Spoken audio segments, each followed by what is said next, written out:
বান্দরবানে রুমা উপজেলার পাইন্দু ইউনিয়নের মোয়ালপিপাড়া ও প্রাংশাপাড়ার মাঝামাঝি দুর্গম পাহাড়ে গতকাল সেনাবাহিনীর অভিযানে কুকি চীন ন্যাশনাল ফ্রন্ট KNA এর কমান্ডার সহ 2 সদস্য নিহত হয়েছে।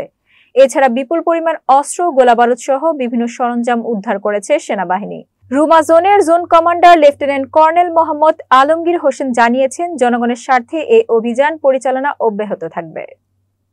আপনারা তো জানেন যে এখানে আমাদের পার্বত্য রুমা অঞ্চল খুবই দুর্গম এলাকা এবং আমরা বিভিন্ন সময় যে তথ্যগুলো পেয়ে থাকি যে KNF এর যে বিভিন্ন সময় যে হাইডার বা গুপ্তচরগুলো খুব দুর্গম এলাকায় থাকে। আমরা দেখা যাচ্ছে যে পৌঁছার আগে হয়তো তারা সেখান থেকে পালিয়ে গেছে। যখন বিভিন্ন সময় কনফিউশন হয় তখন হয়তো তাদের তথ্যটা জানা যায়, হ্যাঁ তাদের এখানে 10 জন বা 20 জন বা 25 জন থাকতে পারে, ওভারঅল কত এটা আসলে যদি আমরা নিশ্চিত করে বলতে পারবো বড় ডিফিকাল্ট হবে।